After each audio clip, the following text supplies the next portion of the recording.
25년간의 기자 생활을 마치고 은퇴 후 블로거가 된 구독자 85만 명을 가진 여행 전문가가 있었습니다. 그녀는 평생 유럽만 추천했어요. 한국은 별 볼 일 없다고 생각했죠. 근데 일주일 만에 모든 게 바뀌었습니다. 그녀의 글 한 편이 인천공항을 세계인들로 가득 채웠어요. 과연 그녀에게 무슨 일이 벌어진 걸까요? 영상을 보기 전 구독과 좋아요 눌러주시면 영상을 제작하는 데 있어 큰 힘이 됩니다. 저는 뉴욕타임스에서 25년간 국제부 기자로 일했습니다. 은퇴 후엔 여행 블로거로 전향했죠. 제 블로그 구독자는 85만 명이었고 저는 나름 확고한 철학이 있었습니다. 진짜 여행지는 유럽과 호주다. 아시아는 취재로 한두 번 가볼 만한 곳이지 여행지는 아니라고 생각했어요. 작년 추수감사절, 조카 제시카가 한국 교환학생을 다녀왔습니다. 가족 모임 자리에서 제시카가 대뜸 말하더군요. 이모, 한국 안 가보고 여행 전문가라고 하시면 안 된다고요. 거긴 이모가 아는 세계랑 완전히 다르다면서요. 저는 피식 웃었습니다. 10년 전 서울 취재 때 봤거든요. 빠르게 발전하는 도시긴 했지만 그게 다였어요. 조카한테 말했죠. 이모가 이미 다 봤다고요. 제시카가 고개를 저으면서 말했습니다. 그때랑 지금은 다른 나라예요. 이모가 직접 확인 안 하면 평생 후회할 거라고요. 그 말투가 참 당돌했어요. 22살짜리가 52세 저한테 평생 후회할 거라니. 식탁에 있던 가족들이 웃었습니다. 오빠는 저한테 그냥 한번 가보라고 했어요. 근데 그게 아니었습니다. 저는 30년 동안 80개국을 취재했어요. 제 눈은 정확했고 제 판단은 틀린 적이 없었습니다. 그날 밤 집에 돌아와서도 제시카의 말이 자꾸 맴돌았어요. 평생 후회할 거라니. 대체 뭘 봤길래 저렇게 확신하는 걸까요? 다음 날 아침 조카한테서 문자가 왔습니다. 이모, 진짜 가보세요. 이모 블로그 독자들한테도 좋은 콘텐츠 될 거예요. 그 말에 뭔가 꿰뚫린 기분이었어요. 일주일을 고민했습니다. 그러다 문득 깨달았죠. 저는 저널리스트였어요. 진실을 쓰는 사람. 편견으로 세상을 보면 안 되는 사람이죠. 그런 제가 한 나라를 10년 전 기억으로만 판단하고 있었던 겁니다. 항공권을 예매했습니다. 7박 8일 혼자 가기로 했어요. 누구 눈치도 안 보고 제대로 보려고요. 블로그에 예고글을 올렸죠. 독자 여러분, 이번엔 한국입니다. 정직하게 리뷰하겠다고 약속했어요. 댓글이 수백 개 달렸습니다. 대부분 응원이었지만 몇몇은 의아해했어요. 사라, 왜 갑자기 한국이냐고요? 당신은 유럽 전문가 아니냐면서요. 출발 전날 밤 가방을 싸면서 생각했습니다. 아마 별거 없을 거야. 깨끗한 지하철, 빠른 인터넷, 친절한 사람들. 그 정도겠지. 그렇게 쓰면 돼. 근데 왜인지 가슴이 두근거렸어요. 25년 기자 생활하면서 느껴본 적 없는 떨림이었습니다. 14시간 비행 끝에 인천공항에 도착했습니다. 새벽 2시였어요. 비행기에서 내리자마자 저는 습관적으로 메모장을 꺼냈죠. 천장이 엄청 높았습니다. 최소 20m는 되겠더군요. 자연광 설계도 인상적이었어요. 공항 설계를 이렇게 한 곳은 처음 봤습니다. 입국장으로 걸어가는데 뭔가 이상했습니다. 수백 명이 움직이는데 아무도 서두르지 않았어요. 에스컬레이터에서는 다들 한쪽으로만 섰습니다. 반대편은 텅 비어 있었죠. 급한 사람들이 지나갈 수 있게요. 저는 멈춰서서 한참 그 광경을 봤습니다. 입국 심사 대기줄도 마찬가지였습니다. 긴 줄인데 아무도 끼어들지 않았어요. 새벽 2시인데 모두가 질서정연하게 서 있었습니다. 뉴욕이었다면 벌써 난리가 났을 겁니다. 사람들이 서로 밀치고 화내고 그랬을 거예요. 저는 혼잣말로 중얼거렸죠. 이건 훈련받은 건가? 25년간 80개국을 취재했지만 이런 자연스러운 질서는 처음 봤습니다. 파리 샤를드골 공항은 항상 혼잡했고 런던 히드로는 사람들이 서로 부딪혔어요. 뉴욕 케네디는 말할 것도 없었죠. 그런데 여기는 달랐습니다. 아무도 지시하지 않는데 모두가 알아서 움직였어요. 입국 심사를 마치고 나오는데 공항 직원이 다가왔습니다. 콜린스님, 한국에 오신 것을 환영합니다. 호텔 셔틀은 4번 게이트에 있다고 하더군요. 저는 깜짝 놀랐어요. 어떻게 내 이름을 아냐고 물었죠. 제가 뭔가 표시라도 하고 있었나 싶어서 제 옷을 내려다봤습니다. 직원은 웃으면서 대답했습니다. 예약 시스템에서 미리 확인했다고요. 도착 시간에 맞춰서 마중 나온 거라면서요. 저는 당황했습니다. 이런 서비스는 프리미엄 항공사에서나 받아봤거든요. 그것도 비즈니스석 이상에서요. 근데 여기선 일반 관광객한테도 이런 서비스를 하는 겁니다. 셔틀버스를 기다리면서 주변을 둘러봤습니다. 새벽인데도 공항은 깨끗했어요. 바닥에 쓰레기 하나 없었죠. 화장실 표지판도 영어, 중국어, 일본어로 다 적혀 있었습니다.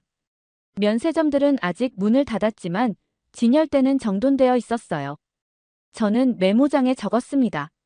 시스템이 잘 갖춰져 있다고요. 버스가 출발했습니다. 창밖으로 고속도로가 보였어요. 새벽 3시인데 가로등이 환했습니다. 도로도 깔끔했죠. 차선도 선명하게 그어져 있었고요. 저는 생각했습니다. 공항이야 당연히 잘 꾸며놨겠지. 나라의 관문이니까요. 도심은 다를 거야. 그렇게 스스로를 납득시켰습니다. 근데 뭔가 계속 신경 쓰였어요. 그 질서 말입니다. 사람들이 자연스럽게 지키는 그 질서. 훈련받은 것도 아닌데 어떻게 저렇게 움직일 수 있을까요? 누가 시킨 것도 아닌데 모두가 한쪽으로 서고 모두가 줄을 지키고 모두가 조용했습니다. 저는 노트북을 열어서 첫 메모를 남겼습니다. 인천공항, 예상보다 인상적이다. 하지만 공항은 그 나라의 얼굴일 뿐이다. 진짜는 도심에서 확인해야 한다고요. 저는 여전히 확신하고 있었습니다. 한국은 제가 10년 전에 봤던 그 나라일 거라고요. 명동 호텔에 체크인했습니다. 새벽 4시였지만 직원은 친절했어요. 짐을 들어주겠다고 했고 엘리베이터 버튼도 대신 눌러줬습니다. 방에 들어가자마자 침대에 쓰러졌죠. 근데 잠이 안 왔습니다. 시차 적응도 문제였지만 뭔가 궁금했어요. 밖이요. 서울의 진짜 모습이 궁금했습니다. 새벽 5시에 일어나서 거리로 나갔습니다. 여자 혼자 새벽에 돌아다니는 건 위험할 수도 있었어요.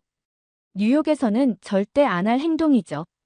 근데 이상하게 무섭지 않았습니다. 거리는 깨끗했고 가로등은 밝았죠. 청소차가 지나가면서 거리를 닦고 있었어요. 편의점에 들렀습니다. 24시간 영업이더군요.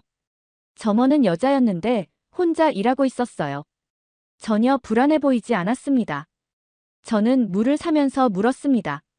새벽에 혼자 일하는 거 안 무섭냐고요. 점원이 웃으면서 말했어요. 여기는 안전하다고요. 밤새 손님들 오신다면서요.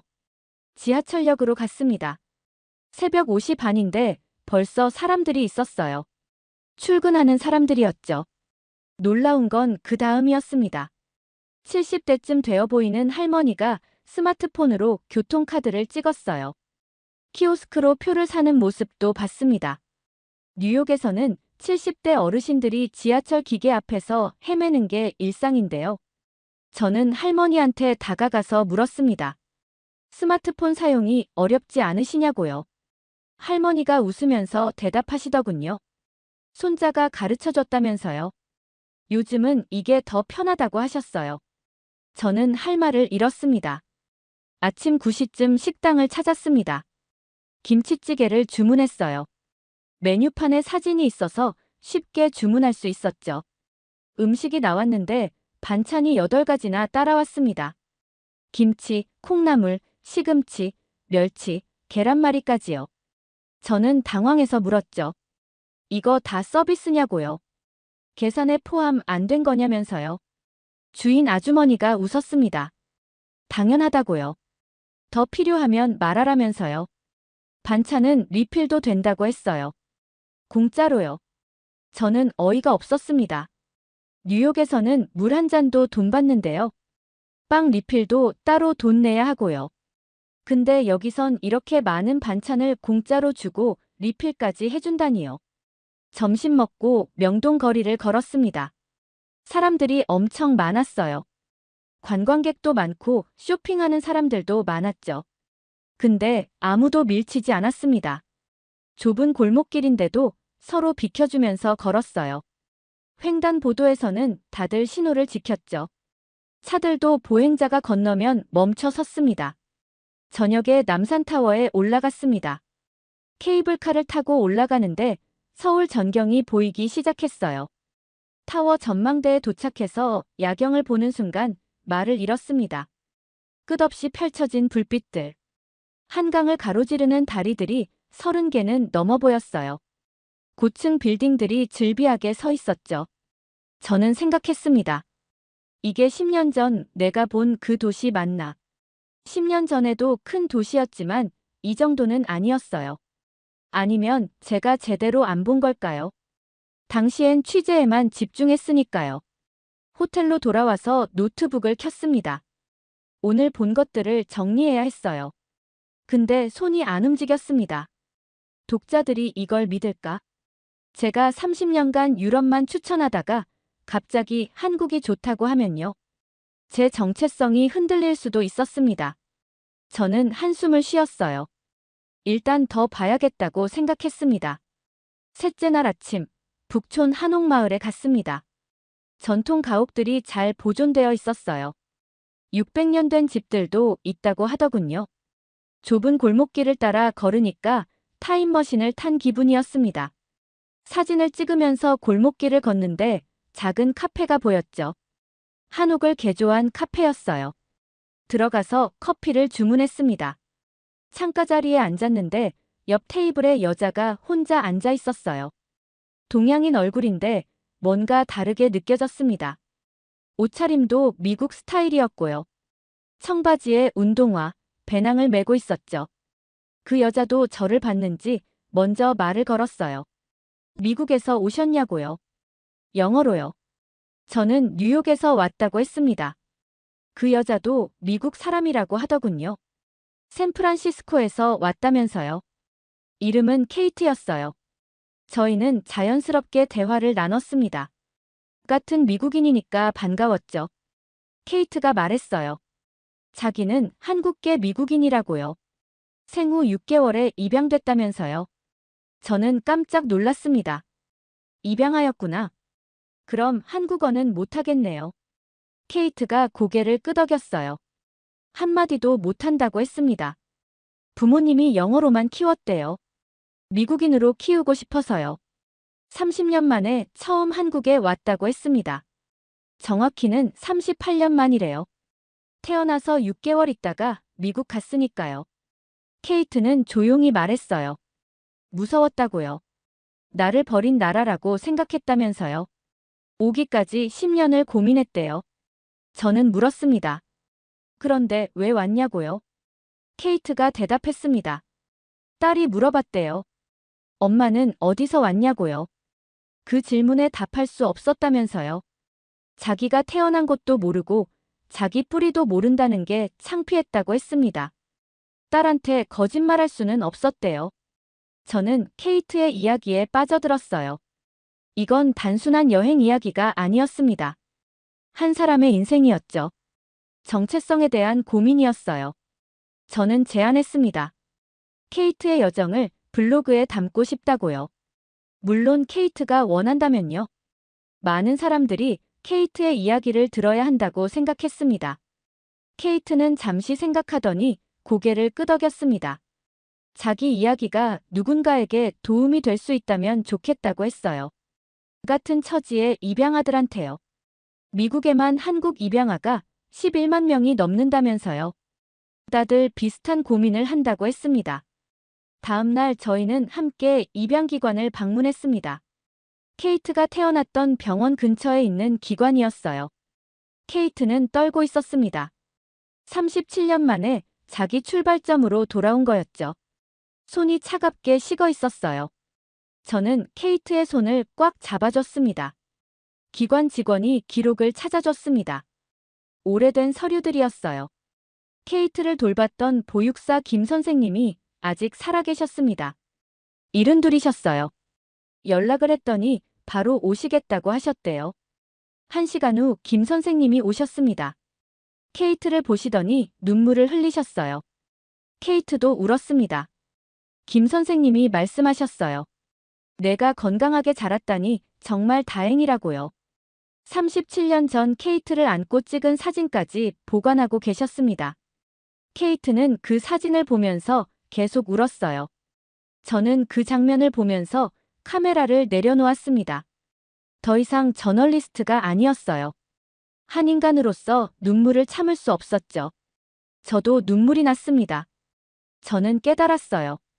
이건 기사가 아닙니다. 이건 삶이었어요. 넷째 날 저녁 호텔에서 저는 노트북 앞에 앉아 있었습니다. 블로그 글을 써야 했어요. 독자들이 기다리고 있었죠. 근데 손이 움직이지 않았습니다. 머릿속이 복잡했거든요.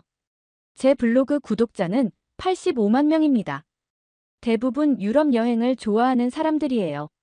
제가 30년간 쌓아온 신뢰죠. 유럽이 최고다. 그게 제 정체성이었습니다. 근데 지금 한국이 좋다고 쓰면 어떻게 될까요? 독자들은 실망할 겁니다. 사라가 변했다고 할 거예요. 아시아에 매수당했다고 할 수도 있죠. 실제로 그런 댓글이 벌써 달리고 있었어요. 예고글에요. 왜 갑자기 한국이냐면서요. 근데 제가 본 건 부정할 수 없는 진실이었습니다. 깨끗한 거리, 안전한 치안, 시스템화된 친절. 그리고 케이트의 이야기요. 37년 만에 뿌리를 찾은 한 여자의 눈물. 그걸 거짓말할 수는 없었어요. 저는 창밖을 봤습니다. 명동 거리는 밤 10시인데도 환했어요. 사람들이 안전하게 걸어다니고 있었죠. 여자들도 혼자 다녔습니다. 뉴욕이었다면 상상도 못할 일이에요. 그때 휴대폰이 울렸습니다. 조카 제시카였어요. 문자가 왔죠. 이모, 한국 어때요? 솔직하게 써주세요. 이모는 항상 진실을 쓰는 사람이잖아요. 그 문장이 가슴에 박혔습니다. 맞아요. 저는 저널리스트였습니다. 25년간 진실을 쓰는 사람이었어요. 독자들 눈치 보면서 쓴 적 없었죠. 정치인들 비리 폭로할 때도 누구 눈치 안 보고 썼습니다. 그게 제 자존심이었어요. 저는 깊은 한숨을 쉬었습니다. 그리고 키보드를 두드리기 시작했어요. 제목을 먼저 썼습니다. 내가 한국에 대해 틀렸던 이유. 손가락이 빠르게 움직였어요. 저는 30년간 아시아를 제대로 보지 않았습니다. 유럽만이 진짜 여행지라고 생각했죠. 근데 그게 편견이었어요. 10년 전 서울 취재 때도 보고 싶은 것만 봤던 거죠.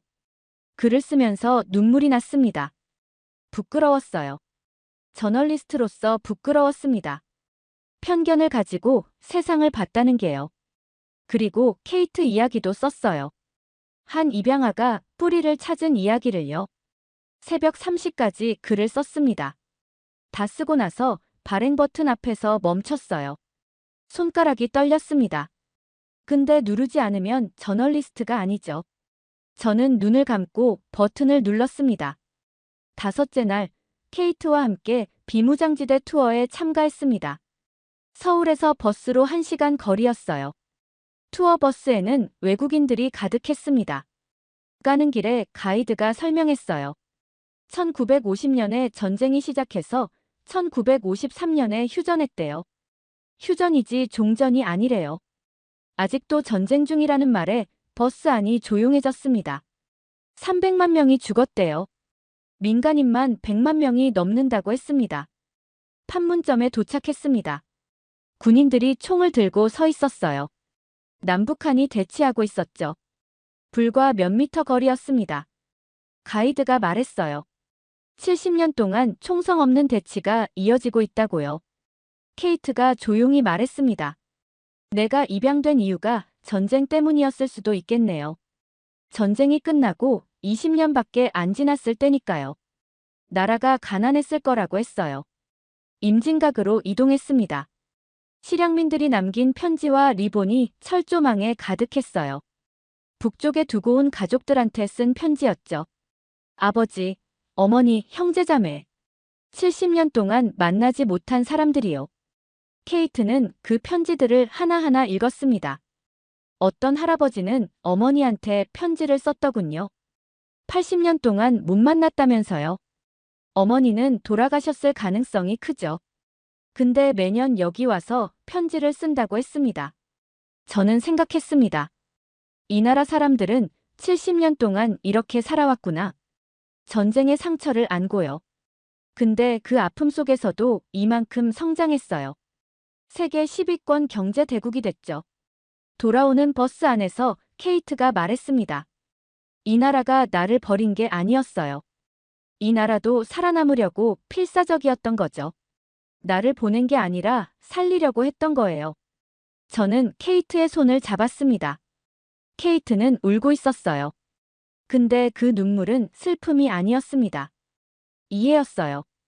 케이트는 마침내 자기 과거와 화해한 겁니다. 여섯째 날, 케이트와 함께 부산으로 향했습니다. 서울역에서 고속열차를 탔어요. 케이트가 부산 바다를 보고 싶다고 했거든요. 어쩌면 친부모도 그 바다를 봤을 거라면서요. 서울역은 엄청 컸습니다. 기차역이라기보다 공항 같았어요. 표를 끊는데 키오스크가 여러 언어를 지원했습니다. 신용카드도 바로 됐고요. 저희는 2등석 표를 샀어요. 고속열차는 정말 빨랐습니다. 시속 300km래요. 근데 전혀 흔들리지 않았어요. 커피를 마셔도 안 쏟아질 정도였죠. 좌석도 넓었고 와이파이도 됐습니다. 창밖으로 한국의 시골 풍경이 지나갔어요. 산이 많더군요. 터널도 엄청 많이 지났습니다. 케이트가 말했어요. 이 나라 사람들은 산을 뚫어서라도 길을 만드네요. 이 시간 30분 만에 부산에 도착했어요. 서울에서 부산까지 450km인데요. 뉴욕에서 보스턴 가는 것보다 빠르더군요. 케이트가 감탄했습니다. 부산역에서 택시를 타고 해운대로 갔습니다. 바다가 보이는 순간 케이트는 말을 잃었어요. 넓은 백사장, 푸른 바다, 그 옆에 고층 빌딩들이요. 뉴욕 맨해튼 같은 도시가 해변 옆에 있었습니다. 저녁에 자갈치 시장에 갔습니다. 부산 최대 수산시장이에요. 1층에서 생선을 사면 2층에서 요리해준대요. 우리는 회를 주문했습니다.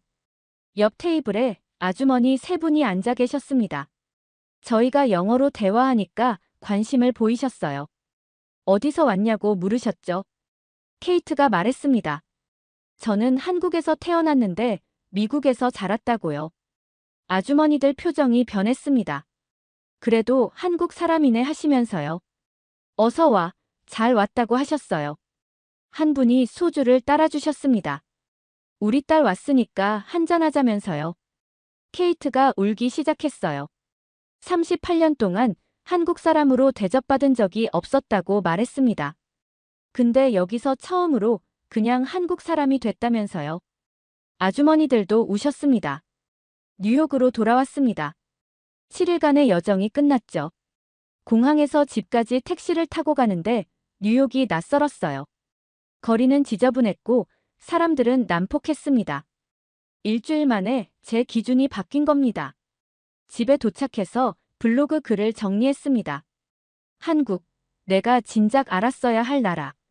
7일간의 솔직한 이야기를 다 썼어요. 인천공항의 질서, 서울의 안전함, 케이트의 눈물, 부산 아주머니들의 따뜻함을 담았습니다. 글을 올리고 하루가 지났습니다. 댓글이 폭발했어요. 일부는 제가 변절했다고 했습니다. 30년 신념을 버렸다면서요. 상처가 됐지만 예상했던 반응이었습니다. 근데 더 많은 사람들이 공감했습니다. 특히 한국계 입양인 커뮤니티에서요. 케이트의 이야기가 공유되면서 수천 명이 댓글을 달았어요. 자기들도 한국에 가보고 싶다고 했습니다. 일주일 후 조회수가 200만을 넘겼습니다. 제 블로그 역사상 최고 기록이었어요. CNN에서 인터뷰 요청이 들어왔습니다. CNN 스튜디오에 갔습니다. 케이트도 함께 나갔어요. 진행자가 물었습니다. 30년 유럽 전문가가 왜 갑자기 한국이냐고요? 저는 솔직하게 대답했습니다. 저는 30년간 내가 아는 세계만 고집했다고요. 케이트도 말했습니다. 한국은 저를 버린 나라가 아니었다고요. 저를 살린 나라였다면서요. 더 나은 삶을 주려고 보낸 거라고 했어요. 그 인터뷰가 방송된 후 놀라운 일이 벌어졌습니다. 한국행 항공권 검색이 급증했대요. 인천공항 입국자 수가 전년 대비 37% 늘었다는 뉴스가 나왔습니다. 공항 면세점 직원 인터뷰도 나왔어요. 요즘 사라 콜린스 블로그 보고 왔다는 분들이 정말 많다면서요. 한국이 이렇게 좋은 줄 몰랐다고들 한대요. 저는 새로운 프로젝트를 시작했습니다. 내가 진작 알았어야 할 나라들. 제가 편견으로 외면했던 나라들을 다시 방문하는 거예요. 베트남, 태국, 대만부터 시작하기로 했습니다. 조카 제시카한테서 문자가 왔습니다. 이모, 제가 맞았죠. 저는 웃으면서 답장했어요. 내가 옳았어. 30년 편견을 깨줘서 고마워. 이번 사연은 여기까지입니다. 오늘 사연은 어떠셨나요? 오늘의 사연이 마음에 드셨다면 좋아요 한번 부탁드립니다. 여러분의 좋아요와 구독은 영상을 만드는데 큰 힘이 됩니다. 긴 영상 시청해주셔서 감사합니다. 오늘도 행복이 넘치는 하루 되세요.